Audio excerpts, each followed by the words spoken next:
Hello friends, welcome to math AG. Friends, आज के video में हम सीखने वाले हैं ऐसा तरीका जिससे भिन्नों का लसा और मसा निकालना बहुत ही आसान हो जाएगा।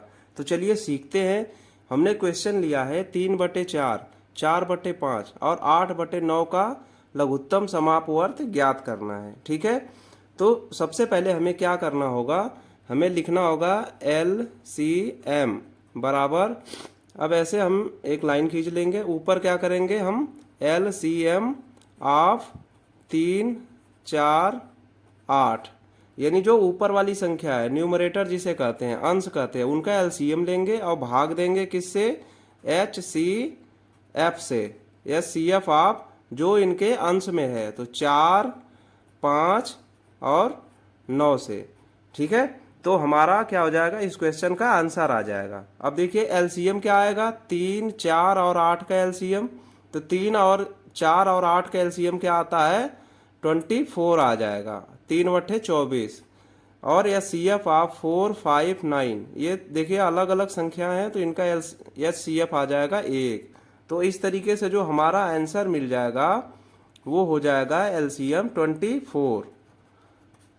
आइए अब इसको डिटेल में सीखते हैं कैसे आ रहा है ये एलसीएम। हम 3, 4, 8 का कैसे निकाल रहे हैं। ठीक है, तो आपको मैं तरीका बताता हूँ। सबसे पहले तो आपको जानना होगा कि लघुत्तम समापवर्त होता क्या है। जैसे कि नाम लिखा हुआ लघुत्तम मतलब सबसे छोटा से छोटा, समापवर्त समा मतलब जैसे 3 संख्याएं हैं, तीनों में समान, उभयनिष्ठ। और अपवर्त, अपवर्त क्या मतलब होता है, गुणज। तो जो बड़ी संख्या है, बड़ी संख्या यहाँ पे कौन सी है, 8 है, तो 8 का गुणज हम लिखेंगे। ठीक है, तो 8 का गुणज होता है, पहला तो 8 हो जाएगा, फिर दूसरा क्या होगा, 8 दूना 16, तीसरा क्या होगा, 8 तिरिके 24। ठीक है, अब ये तीनों गुणज हैं, 1, 2, 3। अब जो बाकी संख्या है देखिए 3 और 4, 3 और 4 के ऐसे गुणज देखिए, या 3 और 4 से देखिए ये गुणज कोई कट रहा है जो तीनों संख्याओं से कट रहा है, ऐसा गुणज जो तीनों संख्याओं से कट रहा है। ठीक है, तो वही हमारा इसका एलसीएम हो जाता है।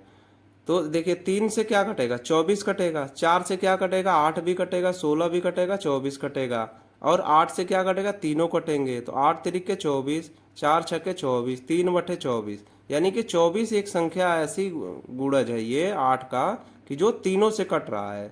ठीक है, तो लघुत्तम समापवर्त यही होता है, ऐसी छोटी से छोटी संख्या जो दिए हुए तीनों संख्याओं से कट जाए। ठीक है, तो इस तरीके से देखिए हमने बहुत ही अच्छे तरीके से सीखा कि एलसीएम 3, 8, 4 और 8 का क्या हो जाएगा, 24 हो जाएगा। ठीक है, अब चलिए देखते हैं एचसीएफ कैसे निकालते हैं। तो एचसीएफ निकालने के लिए हमें क्या करना होता है, जो ये तीनों संख्याएं दी हुई हैं इनके फैक्टर निकालते हैं। इसका मतलब होता है हाईएस्ट कॉमन फैक्टर, मतलब वो ज़्यादा से ज़्यादा फैक्टर जो इन मतलब वह ऐसा फैक्टर जो तीनों में कॉमन हो, जो तीनों संख्याओं को काट दे। ठीक है, अब देखिए 4 जैसे है, ठीक है, इसके फैक्टर क्या क्या होते हैं, 1 होता है, फिर 2 होता है, और 4 स्वयं खुद होता है। ठीक, और उसके बाद 5 दिया हुआ है, 5 है, तो इसके फैक्टर क्या होंगे, इसका भी 1 होगा और एक 5 होगा। ठीक है, फैक्टर का मतलब होता है कि वो संख्याएं जो उस दी हुई संख्याओं को काट दें। ठीक है, उसके बाद ये 9 दिया हुआ है, 9 के फैक्टर क्या होंगे, एक फैक्टर ऐसा होता है जो सभी संख्याओं का होता है, 1 हो जाएगा, 3 हो जाएगा और 9 हो जाएगा। ठीक है, अब देखिए इस तरीके से आप देख सकते हैं कि एक संख्या 1 जो है, देखिए 4 में भी है, 5 में भी है, 9 में भी है, यानी ये संख्या तीनों में कॉमन है। ठीक है, तीनों में कॉमन है, ये तीनों संख्याओं को काट देगी, 1 से 4 को भी काट देगी, 1 5 को भी काट देगी, 9 को भी काट देगी।